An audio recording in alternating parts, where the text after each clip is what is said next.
What is going on, all you wonderful A-plusers out there? It is I, Stuart, here once again with another live viewer questions video, picking up from where we left off last Sunday. Reminder that every Sunday we do go live with our podcast where we will read a good majority of the live viewer questions, and then the rest we will pick up for the rest of the week. So this is me picking up from that day, and where we left off, we are currently on Nicole Robertson. Hey y'all, hope you're doing well. What do you think of the working title for a Black Panther spin-off series that takes place in the Kingdom of Wakanda? According to the direct, it is under the name Golden City. Do you think it should happen, or is it too early since we just had Black Panther Wakanda Forever? Though we are getting an Ironheart series that takes place right after Black Panther Wakanda Forever, I don't think it's too soon, because I mean this has been announced for quite a while, and when it comes to the MCU, I think that, you know, it's all in the same universe regardless, so whether you're doing a spin-off of one movie or another, I don't really think too soon is kind of an issue that they worry about when it comes to like Marvel projects going forward that take place in the MCU. And plus there's also the fact that just because it's been announced, that doesn't necessarily mean that they're far in development for it, especially now with them trying to kind of like slow down on a lot of their TV productions. So I would say that no, we're probably not even going to get it for another couple years, so I don't think it's too soon at all. The next question comes from Jack Daniels, and it's about Fast and Furious Tokyo Drift. Tokyo Drift is awesome no matter what people say. I know people don't like this movie because it's a standalone sequel to the first film and didn't feature any of the OG cast except for Vin Diesel, who made a cameo at the end. The plot revealing a troubled American guy being sent to Tokyo to live with his father was odd, but at the same time it felt realistic because in real life there are parents that live overseas. Anyways, the car sequences were freaking awesome to watch. The main bad guy of the movie, who had an uncle that was a crime lord, was kind of cheesy, but it was cool to see. Seeing Han brought me back to when I first saw this movie in theaters as a kid. The leading lady in the movie was simply eye candy, which she was smoking hot. The movie itself being all about drift racing was so sick. Being set in Tokyo was just beautiful. I like when the movies film in other countries to represent different and similar cultures and sceneries. But yeah, the film was very underrated and underappreciated. Really cool seeing Bow Wow and the main star, Sean, played by Lucas Black in Fast and Furious 7 and 9. And the man himself, Han, Tokyo Drift, Fast 5, Fast 6, Fast 7, Fast 9, Fast X, all come back in recent installments to bring the films together, connecting tissues. The installment in general capitalized on street racing while having its own story without relying on the first film. Do you agree or disagree and prefer the other films to this one? I mean, it's not my absolute favorite Fast and Furious movie, but I do really enjoy it. I especially do love the, overall choreography when it comes to the racing. I think drift racing is freaking cool to look at, and I think it's very well filmed in this movie. When it comes to the story, I'm going to be totally honest, I barely remember a single thing about it. Our next question comes from Roberto Buena. Hello amigos, ¿cómo estás? You know how in the MCU Spider-Man films we never saw Tom Holland's Peter Parker get bit by a spider on screen, as well as his origin story? Instead, we already had him as Spider-Man when he debuted in Captain America Civil War. So when it comes to Hasbro's Power Rangers reboot, would you rather if we already see the team established with their powers and just jump right into the story? It depends on what type of Power Rangers team we're getting. If it's like another reboot of the Mighty Morphin Power Rangers team, then to be honest, yeah, I'd kind of prefer they just skip the whole origin story and just go right into it. But if you're doing a completely original team in a whole new universe, I would then definitely prefer that they explain the origin and don't jump right into it. But again, it really just depends on the type of team that we get. The next question comes from Abase. Reboots and revivals stay in the past. You know how we've been getting a lot of revivals and reboots when it comes to shows and movies. What do you think of when someone who is so sick of those wants what they've loved in the past to stay in the past? Example, Cobra Kai being a spin-off of the series of Karate Kid franchise, and the Mighty Morphin Power Rangers special anniversary. Do you agree or disagree that if someone doesn't care about spin-offs or continuations of something, then they should just pretend that everything they loved about the original show or movie is still there if they want it to stay in the past? This could also apply to people who hate Power Rangers being continued since after MMPR, and that they choose to pretend MMPR was the only series in the Power Ranger franchise to ever exist. I think I see what you mean. So basically, like whenever there's a big continuation, but you kind of liked how the previous ending of the franchise had ended, and you want to pretend that that is, how it, stayed at its end, or, whatever. For me, I think that if that's what fans want to do, that's totally fine. In fact, I think that's probably like the healthiest way to deal with their franchises continuing and being quote unquote ruined. When it comes to some franchises like Star Wars, for example, there's a lot of people that don't really like the sequel trilogy, so they just kind of want to ignore it, and either one of two things. They'll look at Star Wars Legends as canon, but look at the actual like Disney Star Wars as like expanded universe or fan fiction, and that's totally fine as long as you're not kind of going on your out of your way to threaten the people who are continuing the franchise that you know and love. I think just pretending that it doesn't exist is probably the healthiest way to deal with it. And I know it may seem like I'm being extreme there, but you look at what kind of happened with The Last Jedi and how one of the actresses, she was just straight up harassed and bullied off of social media. I think when you're doing things like that, that's when you're going too far. Whereas I think the healthier alternative, if you didn't like The Last Jedi, was just to pretend that The Last Jedi never came out, things like that. It's like with me with The Rise of Skywalker. I personally don't like that movie, and while I don't actually go out of my way to pretend that movie never happened, I do like to make up my own little headcanon for what I would have done for Star Wars Episode 9, and in my headcanon, until it gets proved wrong by the next Star Wars movie, I'm just going with the idea that that's how Episode 9 ended. I'm not going out of my way to be like, oh, you guys ruined Star Wars or anything like that. And I'll definitely express my opinion on how I don't like The Rise of Skywalker online, but I'm not going to go out of my way and say that it shouldn't continue. You know what I mean?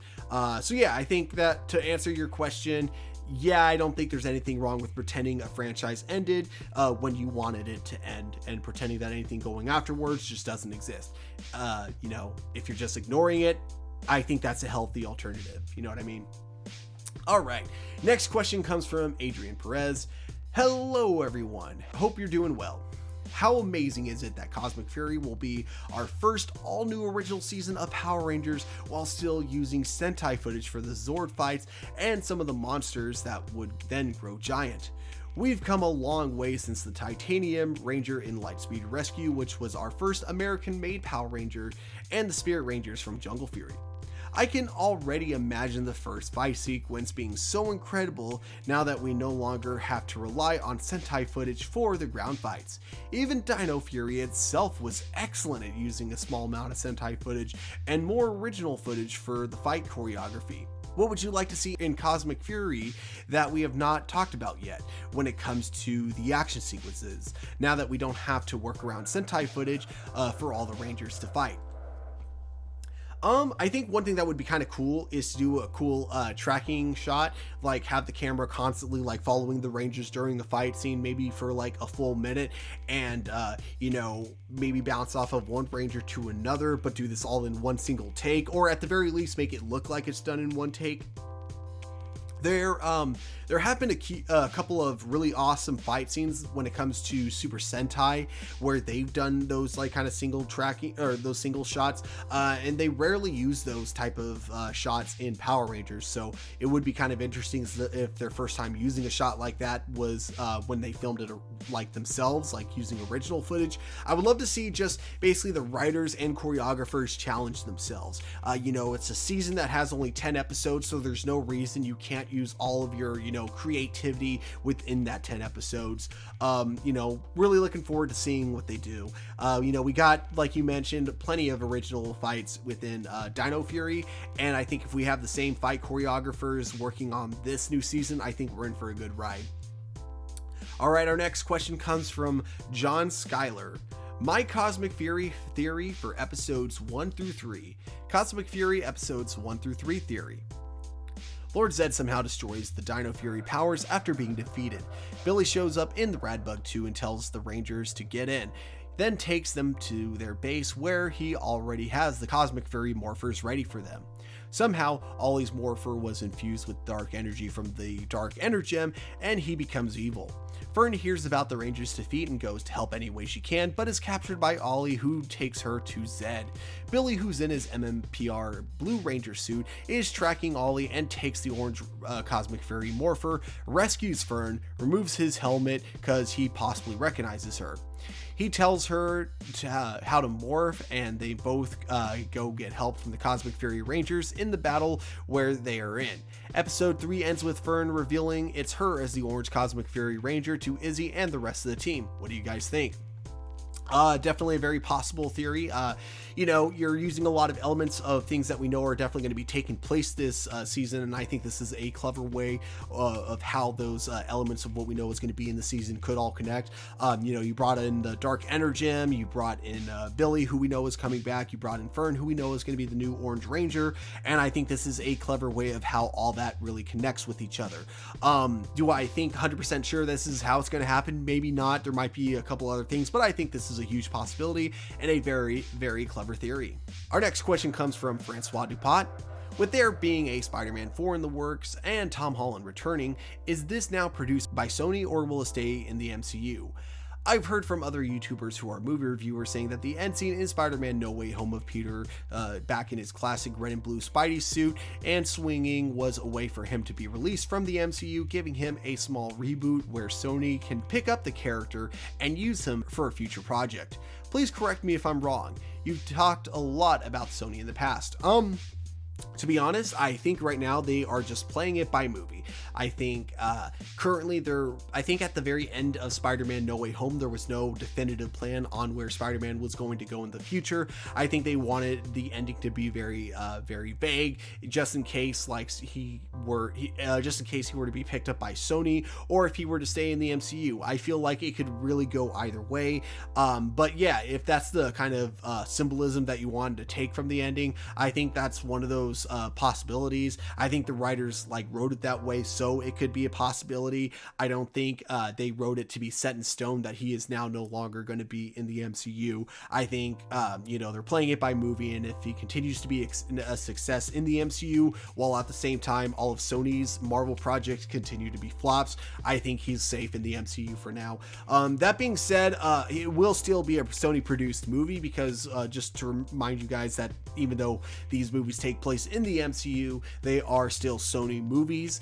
The only time they are Disney movies if it's the Spider-Man character within an Avengers movie, but because this is Spider-Man in his own solo movie, those are in fact Sony produced projects. The next question comes from Johnny Marrero. Hey Adam, one question. I'm really sorry this is not Adam answering this question, but if it's, I'll try to remember to bring this question up to him next Sunday so we can answer it for you. But in the meantime, I will answer it and hopefully that'll be enough.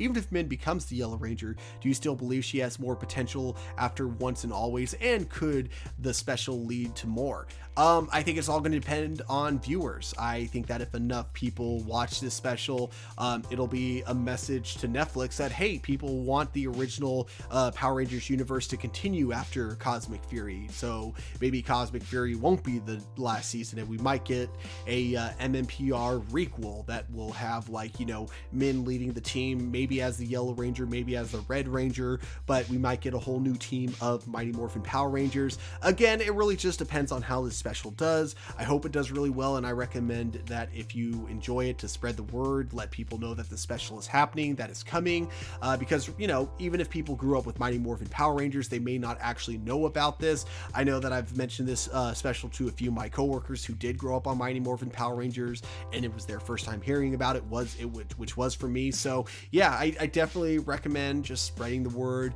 making sure this special gets watched by people. The most talented man in the world asks, with the Flash movie coming out this summer, do you think it will acknowledge Spider-Man's...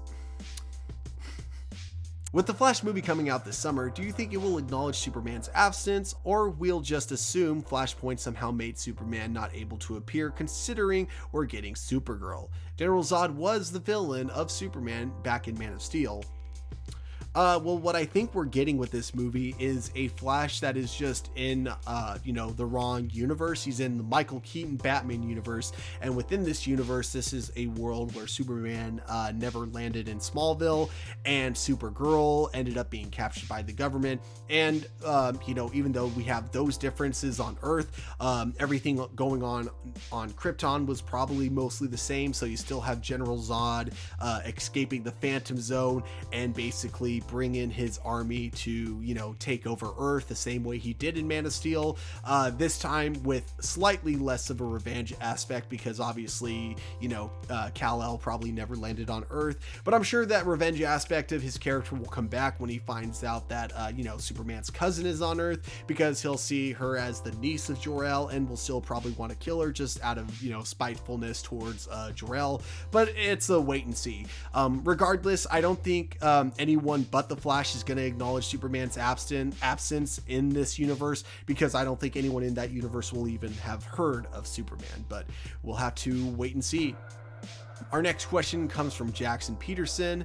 With the Oscars this weekend, any films and actors you hope to see nominated, and do you think TV should be included as a category? Yes, on that second one, it definitely should. Obviously, as I'm reading this, the Oscars have happened yesterday, so I already know who won. So I'll just talk about the two winners, for Best Actor, Best Director, Best Film, and that is, of course, for most of it, Everything Everywhere All at Once, which was my second favorite movie of the year, right underneath RRR. I still think RRR should have been nominated for an Oscar, and I was a little disappointed that it only got nominated for Best Original Song, which it did win, by the way, which I thought was really cool. Best Actress, Michelle Yeoh, I definitely agree. Best Actor, Brandon Fraser. I thought The Whale was just, a good movie, not an amazing movie, but I did think that he did a really good job in that movie. I also thought the prosthetics on him were pretty amazing.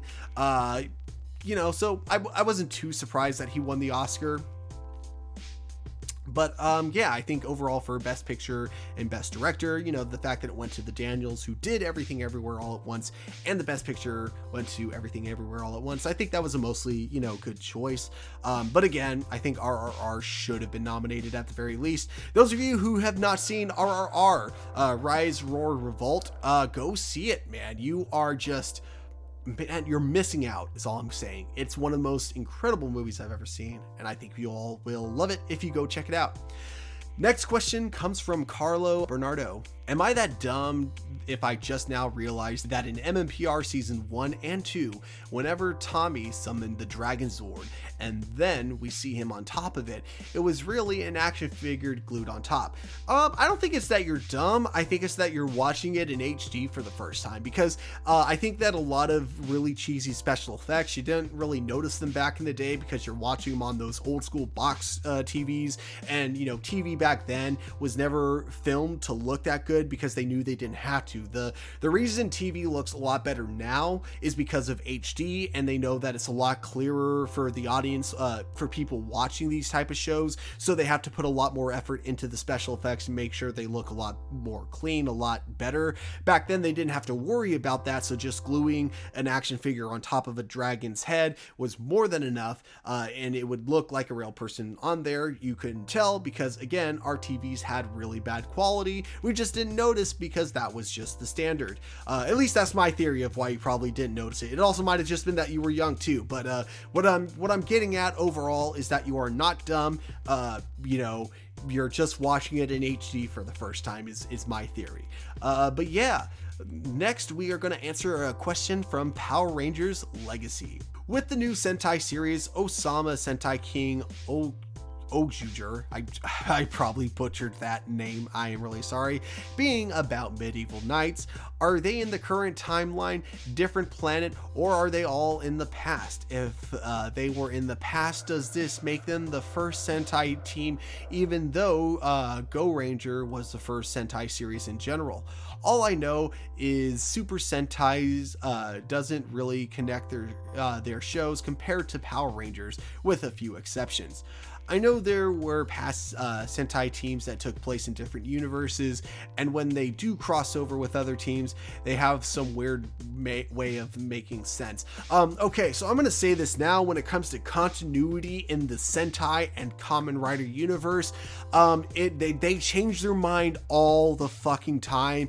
There is no... The continuity is literally like whatever that episode that you're watching chooses the continuity to be, because right up until Q Ranger, so like basically the season before Q Ranger, I don't remember which one it was, but it was made very clear to me anyways that every Sentai season took place in the same universe, and that Q Ranger was the only Sentai season that took place in another universe, right? That's how it was right up until not Gokaiger, Zenkaiger. That was it. Zenkaiger suddenly decided that every team was in a different universe. Now, this isn't the first time we've had something weird like this, because every time we have a Kamen Rider season, it seems to constantly change their mind. They seem to constantly change their mind on whether or not they're all in one season, or sorry, one universe, or if they're all in separate universes, or if some of them are in separate universes and other of them are connected. They're like, and it's also weird because sometimes characters will know each other in one thing, but then they won't know them in another event that takes place afterwards. For example, and then other times, sometimes they are all connected and sometimes they aren't. I can't think of the examples in my head right now, but I do know that watching a lot of Super Sentai and Kamen Rider crossover movies, the explanation of how their worlds collide is always different. And it's something that, like, you can tell they're just kind of like, fuck it, kids will watch it regardless. So if we're looking at this in the main timeline, like let's pretend everything except for Q Ranger and Zenkaiger are not connected, but everything else is connected to this Sentai universe, then yes, if this is a team of medieval knights that takes place in the past, technically that might make them our first Sentai Rangers. Only exception maybe being the Q Ranger. No, not Q Ranger. What were the Dino Fury teams called? Because I totally forgot. I know that they also had been around for thousands of years, and then same with Zoo Ranger. So I guess I don't know. I'm not as big into Sentai as I am with Power Rangers, so I'm not quite sure what the timeline would be if we were looking at it linearly. But I do know that when it comes to just the overall continuity, it never has made sense. Sometimes it's multiverse, sometimes it's not. I ranted about this a little too long, so I'm going to go ahead and move on to the next question. Next question is from Doomsday. When you saw Creed 3, were you impressed that Michael B. Jordan was able to direct a movie that he was the lead role in, since this was his directorial debut? Actually, yes, mostly because of that last thing you said. This was his first full-length feature that he got to direct, and he was able to somehow direct this really well while also starring in it. I think he definitely has a great future ahead of him as a director, and if this is what he was able to do with his efforts being kind of split in two, I would love to see what his first movie that he directs is going to look like when he's not starring in it. I definitely look forward to when that comes out. Question number 2. Who are you rooting for to win Best Supporting Actress in the Oscars? I'm rooting for Angela Bassett, mainly because of her dialogue of how she pretty much lost every member of her family, gave me major chills and made me sink in my seat. Angela Bassett. I can't remember who that is or what movie that was from. But for me personally, I guess I'm, again, Oscars already happened, so I know who won. But luckily it was the actress I was pretty much rooting for, which is Michelle Yeoh. I think she did an amazing job in Everything Everywhere All at Once, and I was happy to see her win the Oscar for that. Next question comes from Stuart. What do you remember about the 2015 Power Rangers fan film that was really dark and gritty, and with a new reboot in the works, do you want it to be that same level, or more like other superhero films that are both dark and family friendly? Yeah, as much as I thought the 2015 Power Rangers fan film was awesome, no, I don't want to see the franchise actually unironically take that direction going forward. But yeah, I would love it to be dark because, maybe maybe have the stakes be a little bit more mature. And I don't just mean about world-ending peril. I mean, this is usually Power Rangers is always about a group of teenagers with attitude. So I want to see them have like kind of a more relatable, relatable scenarios. Basically take like a Buffy the Vampire type approach with the franchise going forward. Have it be that they get into situations that teenagers actually get to, while also having to save the world, so they have to deal with their home life and their ranger life as superheroes. I want it to be something that teenagers can relate to, but also make sure that the characters are, to an extent, also people that, people can look up to. So give them flaws, but don't have them be terrible people. I think the 2017 Power Rangers reboot film did a really good job for the most part, up until the very end, where I do think they kind of ruined Kimberly's development by suddenly making her seem like she was the victim the whole time, when they clearly made it clear that she wasn't. But that all being said, I feel like if they kind of go with what the 2017 Power Rangers movie was going for, I think they'll be just fine. Next question comes from Carter Matthews. For the first episode of Cosmic Fury, do you think Zato will still be wearing the same Ghost Ranger suit? Maybe the cliffhanger was reshot to where we now see his Zenith Ranger suit. We know, according to Simon Bennett, the cliffhanger was originally just a placeholder, just in case the show would get picked up for a third season. If that were the case, it would be really cool if the command center itself was able to transform into a spaceship, which I think earlier in season 2 or season 1 hinted on becoming a spaceship.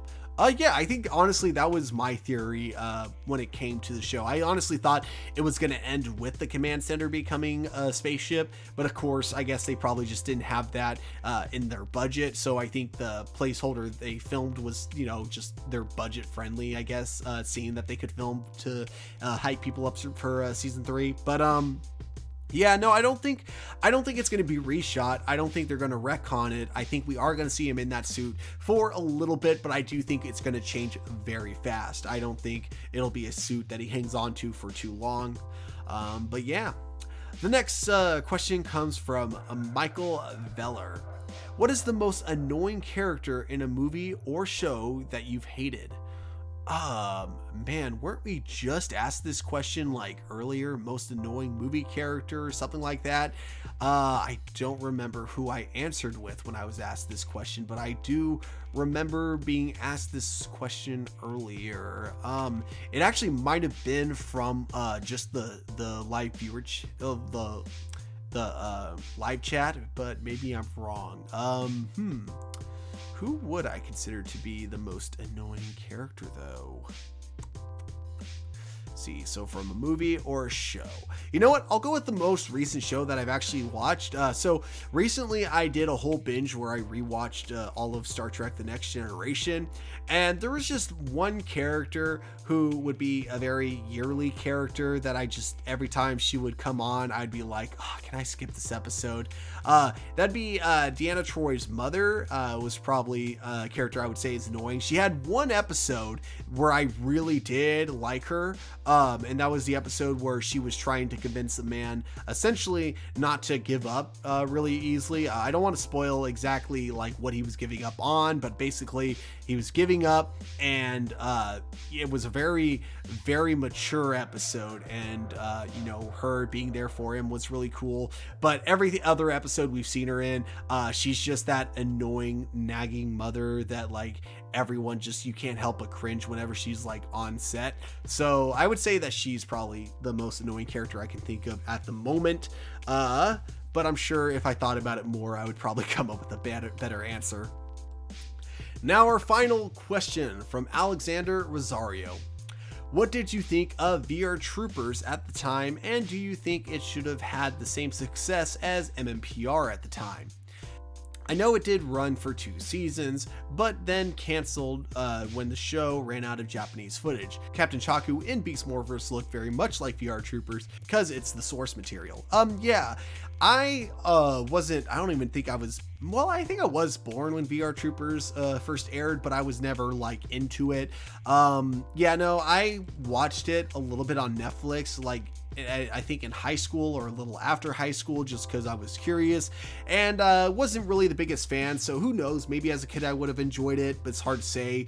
But you know, I guess because it was kind of popular but not super popular, I guess it's not really that big of a surprise that it didn't have the same success as Mighty Morphin Power Rangers. I think what happened is Mighty Morphin Power Rangers was very much a unique idea of taking stock footage and then mixing it with American actors, and I think that it worked because they had the right show to do it with. I think when it came to VR Troopers, the way they tried to integrate it with American footage didn't really mix quite as well, because a lot of times the footage just didn't match the source at all. It felt like there was a lot more effort put into making sure the footage matched what was going on in the show with Mighty Morphin Power Rangers than there was in VR Troopers. I think because VR Troopers was made with the idea that it was going to be a success, whereas Power Rangers was made with the idea that it was going to be a flop. I think that's what the main difference was between the two of them, and I think that's what led to VR Troopers not having quite the time and effort put in that we got with the original Mighty Morphin Power Rangers. But that's just my theory. There might have been a lot more to it, but regardless, from what little I saw, I'm not too surprised that it didn't last quite as long. But yeah, those were the live viewer questions. Thank you guys so much for watching. Those of you who enjoyed what you just saw, definitely be sure to hit that like button, subscribe to our channel, and if you guys enjoy what you saw, also be sure to tune in every Sunday for whenever we go live on our podcast, A+ Hero Report. But overall, don't forget to take care of yourselves, take care of each other, and above all, everyone, remember to keep it A+, and I will talk to you all later.